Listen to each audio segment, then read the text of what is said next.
السلام علیکم ورحمۃ اللہ وبرکاتہ۔ بنی اسرائیل کے ایک عابد کی کہانی۔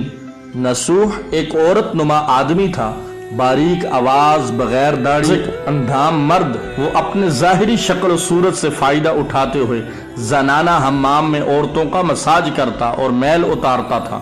کوئی بھی اس کی حقیقت نہیں جانتا تھا، سبھی اس کو عورت سمجھتے تھے۔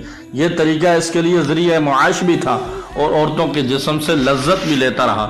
کئی بار اس کے وجدان کے ملامت کرنے پر اس نے اس کام سے توبہ بھی کی، لیکن ہمیشہ توبہ ٹوٹ جاتی۔ ایک دن بادشاہ کی بیٹی حمام گئی اور مساج کرنے کے بعد پتہ چلا موتی کا ہیرا کھو گیا ہے۔ بادشاہ کی بیٹی نے حکم دیا کہ سب کی تلاشی لی جائے۔ سب کی تلاشی لی گئی، ہیرا نہیں ملا۔ نصوح رسوائی کے ڈر کی وجہ سے ایک جگہ چھپ گیا۔ جب اس نے دیکھا کہ شہزادی کی کنیزیں اس سے ڈھونڈ رہی ہیں، سچے دل سے خدا کو پکارا اور خدا کی درگاہ میں توبہ کی، دل سے سچی توبہ کی اور وعدہ کیا کہ آئندہ کبھی بھی یہ کام نہیں کرے گا۔ میری لاج رکھے خدا۔ اچانک باہر سے آواز آئی کہ نصوح کو چھوڑ دو، ہیرا مل گیا ہے۔ نصوح نم آنکھوں سے شہزادی سے رخصتی لے کر گھر آ گیا۔ نصوح نے قدرت کا کرشمہ دیکھ لیا تھا اور ہمیشہ ہمیشہ کے لیے اس کام سے توبہ کر دی۔ کئی دنوں سے حمام نہ جانے پر ایک دن شہزادی نے بلاوا بھیجا کہ حمام آ کر میرا مساج کرے، لیکن نصوح نے بہانہ بنایا کہ میرے ہاتھ میں درد ہے، میں مساج نہیں کر سکتا ہوں۔ اس کے بعد کبھی حمام نہیں گیا۔ نصوح نے دیکھا کہ اس شہر میں رہنا اس کے لیے مناسب نہیں ہے، سبھی عورتیں اس کو چاہتی ہیں، اس کے ہاتھ سے مساج لینا پسند کرتی ہیں۔ جتنا بھی غلط طریقے سے مال کمایا تھا سب غریبوں میں بانٹ دیا اور شہر سے نکل کر کئی میل دور ایک پہاڑی پر ڈیرا ڈال کر عبادت خدا میں مشغول ہو گیا۔ ایک دن اس کی نظر ایک بھینس پر پڑی جو اس کے قریب گھاس چر رہی تھی۔ اس نے سوچا کہ یہ کسی چرواہے سے بھاگ کر یہاں آ گئی ہے، تب تک میں اس کی دیکھ بھال کر لیتا ہوں جب تک اس کا مالک نہ آئے۔ لہٰذا اس کی دیکھ بھال کرنے لگا۔ کچھ دن بعد بھینس نے بچہ دیا اور نصوح اس کا دودھ استعمال کرنے لگا۔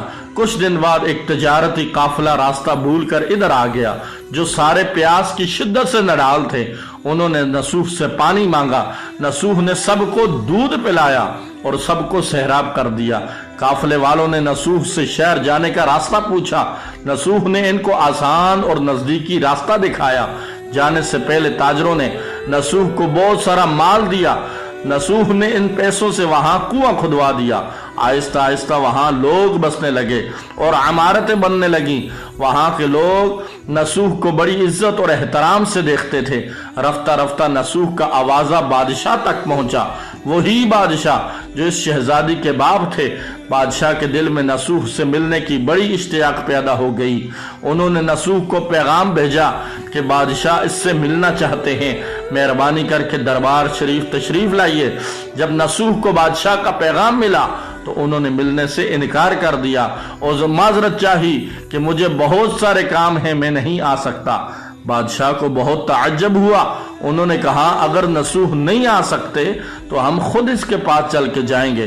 جب بادشاہ نصوح کے علاقے میں داخل ہوئے، خدا کی طرف سے ملک الموت کو حکم ہوا کہ بادشاہ کی روح قبض کر لے۔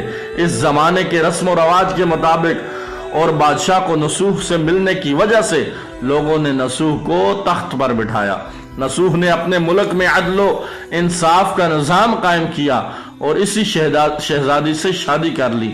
ایک دن نصوح تخت پر بیٹھ کر لوگوں کی داد ستانی کر رہے تھے۔ ایک شخص وارد ہوا، کہنے لگے کچھ سال پہلے میری بھینس گم ہو گئی تھی، آج آپ کی عدالت سے اپنی بھینس کا طلبگار ہوں۔ نصوح نے کہا تمہاری بھینس میرے پاس ہے، آج جو کچھ میرے پاس ہے وہ تمہارے بھینس کی وجہ سے ہے۔ نصوح نے حکم دیا کہ اس کے سارے مال اور دولت کا آدھا حصہ بھینس کے مالک کو دے دیا جائے۔ وہ شخص خدا کے حکم سے کہنے لگا اے نصوح جان لو نہ میں انسان ہوں نہ ہی وہ جانور بھینس ہے، بلکہ ہم دو فرشتے ہیں، تمہیں امتحان کرنے کے لیے آئے تھے یہ سارا مال اور دولت تمہارے سچے دل سے توبہ کرنے کا نتیجہ ہے، یہ سب کچھ تمہیں مبارک ہو۔ وہ دونوں فرشتے نظروں سے غائب ہو گئے۔ اسی وجہ سے سچے دل سے توبہ کرنے والے کو توبہ نصوح کہتے ہیں۔ اللہ رب العزت نے گناہوں سے پکی اور سچی توبہ کرنے کی توفیق عطا فرمائے۔